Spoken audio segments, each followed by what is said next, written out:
selamat pagi dokter. Kembali lagi di podcast Fleet Fun Learning in Podcast.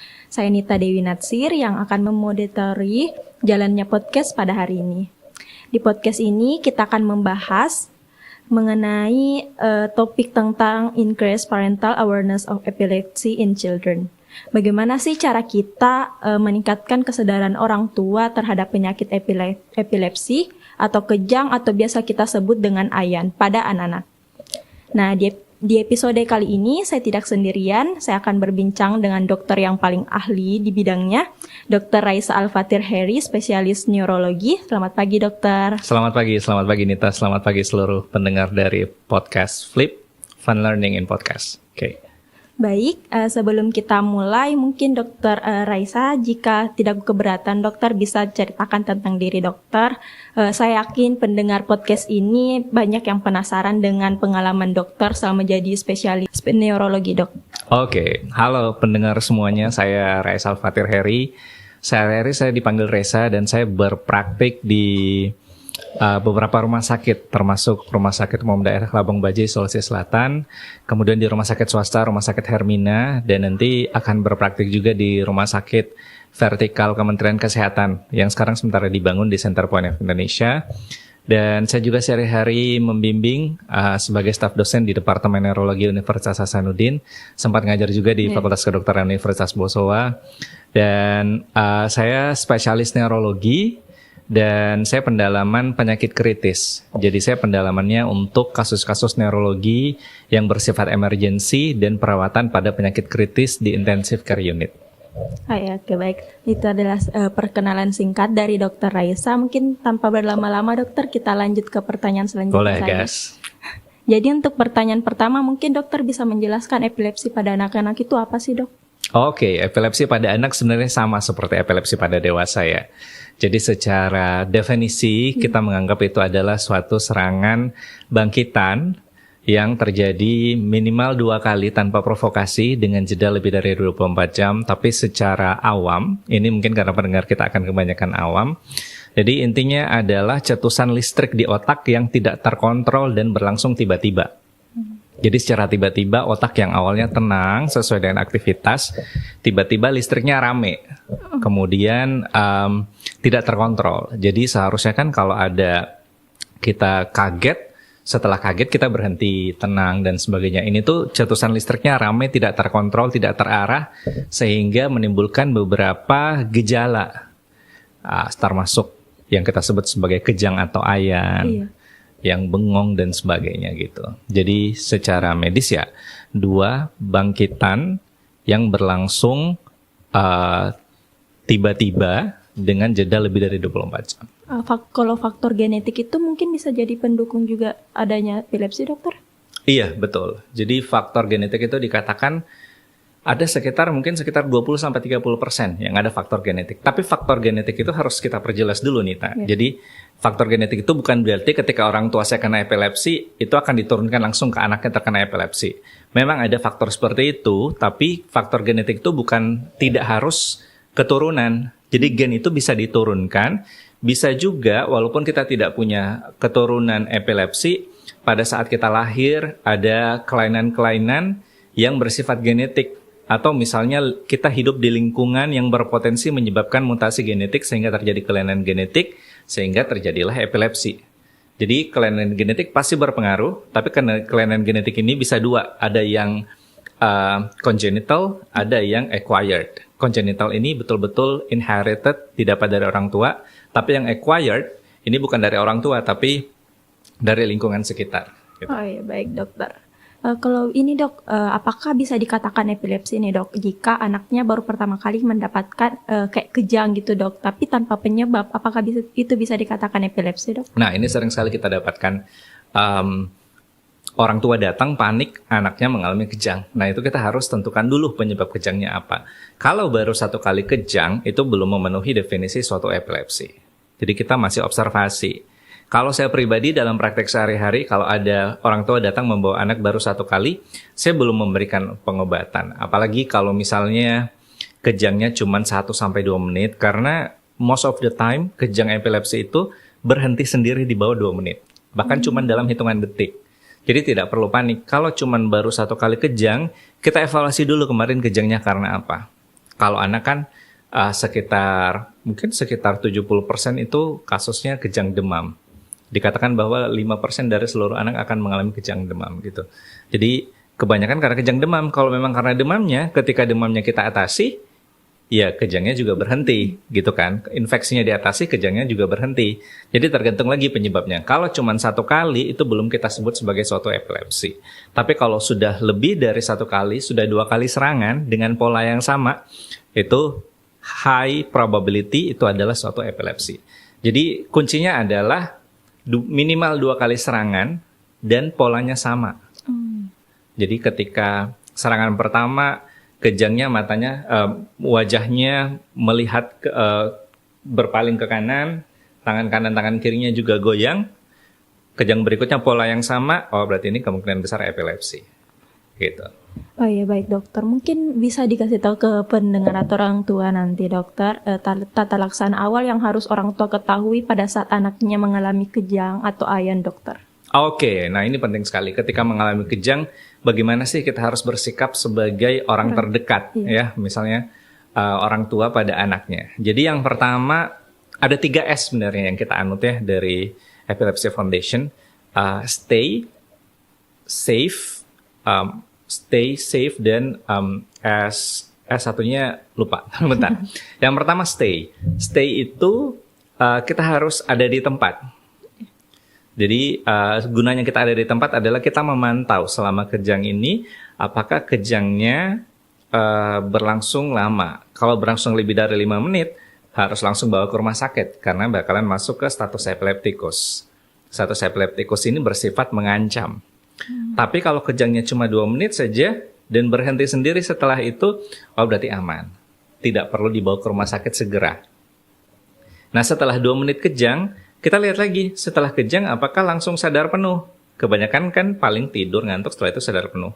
Kalau ternyata setelah kejang, pasien tidak sadar, tidak bisa dibangunkan, nah itu harus langsung dibawa ke rumah sakit. Tapi kalau setelah kejangnya cuma 2 menit, setelah itu penyandangnya bisa langsung bangun, berarti aman. Kemudian yang paling penting dalam S pertama stay ini, harus direkam, harus divideokan. Karena dari video itu kita bisa melihat, oh ini kejangnya jenis apa. Jadi ada beberapa sindrom epilepsi itu punya pola kejang yang khas.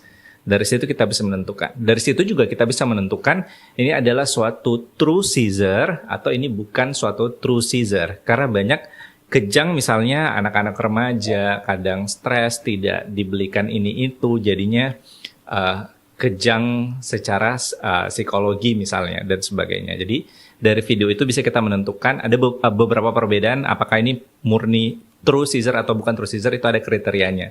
Jadi video itu sangat penting. Jadi home video itu sangat penting. Setiap kita datang ke dokter spesialis saraf pasti ditanyakan ada video kejangnya atau tidak. Itu untuk S pertama stay. Yang kedua itu side. Jadi yang pertama stay, yang kedua side. Side artinya kita miringkan ke salah satu sisi. Fungsinya kita miringkan ke salah satu sisi karena pada saat pasien kejang itu akan ada produksi lendir yang berlebih. Produksi yang lendir berlebih kemudian akan keluar nafas sehingga menyebabkan produksi orang ngomongnya mulut berbusa. Nah itu kalau kita tidak miringkan itu bisa masuk ke saluran nafas sehingga menyebabkan aspirasi. Jadi harus dimiringkan ke salah satu sisi. Jadi yang pertama tadi stay, yang kedua side, yang ketiga safe. Jadi safe itu pastikan sekelilingnya aman. Kalau misalnya dia kejang di rumah di lantai, mungkin kita pilihkan area yang lebih soft. Jadi tidak terjadi cedera kepala misalnya, karena dia goyang dan sebagainya, tidak terjadi luka lanjutan dan sebagainya. Tapi yang paling penting, do not restrain. Jadi tidak boleh ditahan. Kalau ada orang yang mengalami kejang, mengalami ayan, tidak usah ditahan. Kita pastikan saja sekelilingnya aman. Nanti kita harapkan berhenti sendiri dalam kurun waktu 1-2 menit. Tadi, kalau lebih dari 5 menit langsung bawa ke rumah sakit. Kalau cuma 2 menit, tidak usah ditahan. Dan yang kedua, tidak boleh dimasukkan apa-apa ke dalam mulut. Dulu kita selalu masukkan sendok, kita masukkan spatel dan sebagainya. Tapi sekarang tidak boleh masukkan apa-apa ke dalam mulut karena itu sangat berisiko. Kalau giginya patah bisa masuk ke saluran napas dan sebagainya, bahaya.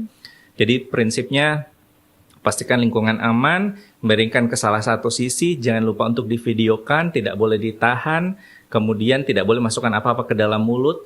Dan kalau misalnya kejangnya berlangsung dari 5 menit, lebih dari 5 menit harus langsung dibawa ke rumah sakit. Gitu.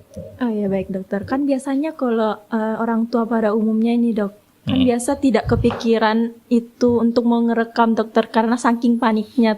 Betul. Itu kayak gimana dokter kalau misalnya orang tuanya panik, terus tahu-tahu langsung, ini anak saya bagaimana dokter, ini bagaimana? Mungkin dari tanggapan dokter gimana?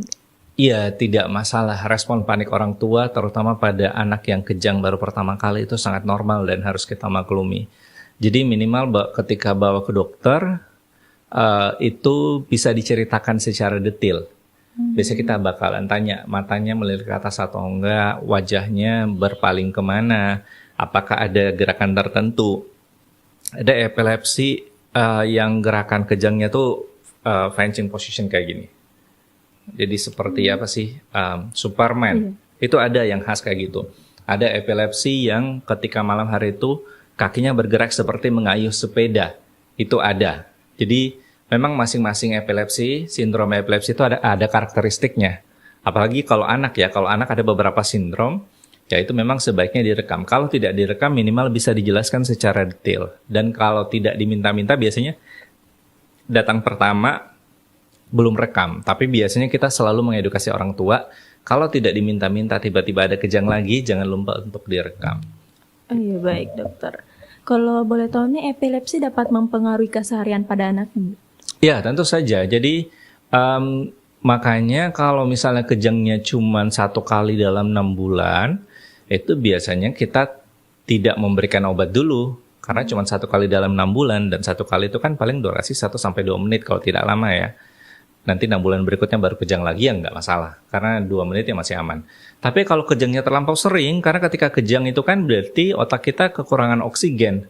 Karena kejang itu kontraksi otot rangka. Kontraksi otot rangka itu menghabiskan oksigen, jadi oksigen ke otak pasti kurang. Karena dihabiskan oleh otot rangka yang goyang itu. Apalagi otak juga rame, konsumsi oksigen jadi berlebih. Gitu, karena aliran listrik tidak terkontrol. Jadi pasti ada kondisi di mana otak kekurangan oksigen. Sementara otak itu adalah organ yang paling sensitif terhadap kondisi kekurangan oksigen. Bisa terjadi kerusakan sel otak. Jadi semakin sering seseorang mengalami kejang, semakin banyak sel otak yang bakalan rusak, sehingga suatu saat bakalan berpengaruh. Entah berpengaruh terhadap fungsi kognitifnya, kepintaran, kemampuan mengejar pelajaran, pengambilan keputusan, kontrol emosi, dan sebagainya. Oh ya baik dokter, mungkin bisa dikasih tahu dokter apa yang dilakukan orang tua untuk membantu anaknya yang menderita epilepsi dokter? Oke. Sebagai informasi kita tidak menyebut penderita epilepsi atau pasien epilepsi ya. Kita menyebut penyandang epilepsi. Kenapa kita menyebut penyandang epilepsi? Karena masih banyak sekali stigma terhadap penyandang epilepsi. Ada yang menganggap epilepsi itu adalah suatu penyakit kutukan, ada yang menganggap epilepsi adalah suatu penyakit menular, ada yang menganggap ketika orang terdiagnosis epilepsi ini sudah tidak dapat berprestasi, mengejar mimpi, dan sebagainya. Yang paling penting yang harus dilakukan orang tua tentunya yang pertama pasti bawa ke dokter untuk kita obati, apalagi kalau kejangnya terlampau sering muncul. Untuk kita carikan jenis epilepsi apa yang dialami oleh si penyandang epilepsi ini dan obat apa yang paling tepat, itu yang pertama. Tapi yang kedua, orang tua harus menjadi garda terdepan. Garda terdepan artinya jangan sampai stigma justru datang dari orang tua. Tidak boleh ada orang tua yang menganggap penyandang epilepsi ini, oh karena anak saya epilepsi, sepertinya saya tarik aja deh, nggak usah sekolah, karena nanti dia tidak bisa mengejar pelajaran. Atau anak saya sering kejang, saya malu, jadinya nggak usah sekolah, dan sebagainya. Tidak boleh ada yang seperti itu. Karena masih banyak sekali kasus di Makassar yang kita dapatkan seperti itu. Orang tua malu karena anaknya epilepsi. Orang tua menganggap anaknya sudah tidak bisa punya mimpi. Padahal epilepsi itu, seperti yang saya bilang tadi, serangannya cuma 1-2 menit. Di luar 2 menit itu normal tanpa kelainan sama sekali. Untuk kebanyakan sindrom epilepsi ya. Jadi orang tua harus jadi yang pertama garda terdepan untuk pengobatan, yang kedua garda terdepan untuk anak-anaknya tetap mengejar mimpinya. Oh iya baik dokter. Kalau boleh tahu dokter, ini ada terapi alternatif yang bisa membantu anak yang penyandang epilepsi, dokter? Terapi alternatif selalu kita yang pertama pasti obat-obatan. 70% anak dengan epilepsi itu berespon dengan baik terhadap obat-obatan. Tapi memang ada jenis-jenis sindrom epilepsi yang bandel. Tadi 30% tidak terlalu berespon terhadap obat-obatan. Nah, kalau tidak berespon terhadap obat-obatan, ini pilihannya banyak. Banyak terapi, tapi sekarang yang lumayan populer itu ketogenic diet. Jadi diet ketogenik bisa dibaca-baca, itu salah satu pilihan terutama pada epilepsi yang refraktor. Refraktor artinya kita sudah menggunakan beberapa obat anti epilepsi, tapi kejangnya masih sering muncul. Itu biasanya kita arahkan ke ketogenic diet. Kalau betul-betul refraktor, memang ada namanya bedah epilepsi.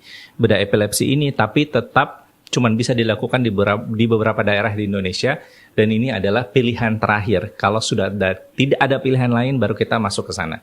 Tapi secara umum bisa kita kontrol dengan obat-obatan, atau kita tambahkan dengan ketogenic diet. Oh ya, baik dokter.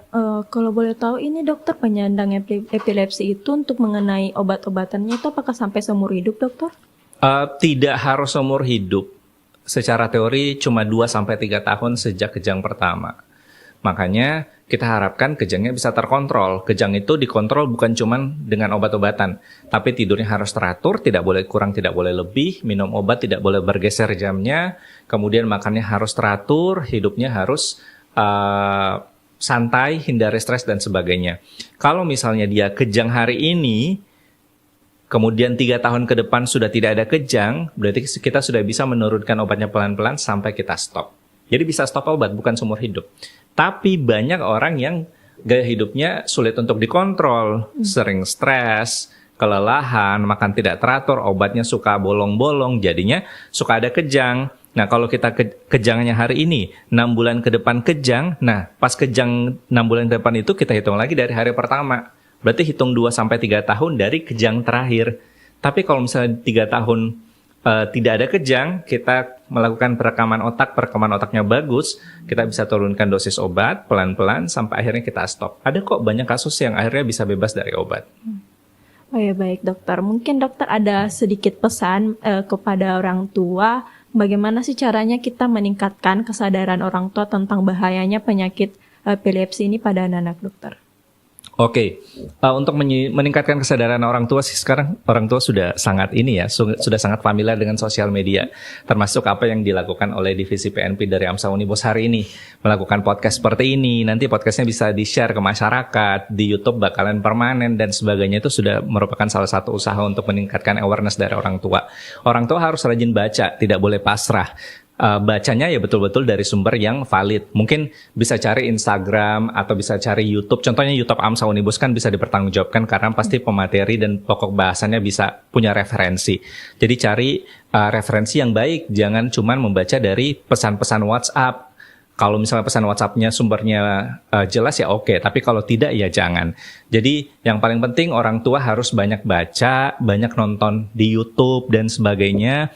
Bagaimana itu epilepsi, anak saya apakah terkena epilepsi dan sebagainya. Kalau sudah ada tanda-tanda ya harus langsung ke rumah sakit, konsultasikan dengan dokter yang tepat. Karena epilepsi sekali lagi, ini kita bahasnya cuma kejang nih. Ada juga epilepsi yang cuma bengong. Jadi biasanya anak SD itu setelah lagi belajar tiba-tiba bengong 3 detik, setelah 3 detik sadar penuh. Selama 3 detik itu dia tidak sadar bahwa dia bengong. Itu juga salah satu jenis epilepsi. Jadi tidak harus kejang ayan, tapi bengong itu bisa epilepsi. Biasanya gurunya tuh yang mengeluh, "Ibu, ini saya kasih tahu anaknya, tapi anaknya tidak mendengar." Padahal pada saat dikasih tahu, si anak sementara kejang, sementara bangkitan, tapi bukan kejang, tapi sekedar bengong saja. Itu namanya absence epilepsi. Jadi tingkatkan pengetahuan, aktif bersosial media boleh dengan terkontrol, dan sering-seringlah ikut sharing-sharing ilmu pada acara-acara yang memiliki narasumber yang jelas. Oh ya, baik dokter. Itu adalah sebuah jawaban yang sangat dan penyampaian yang sangat bagus untuk orang tua ataupun new mom yang akan nanti mempunyai anak.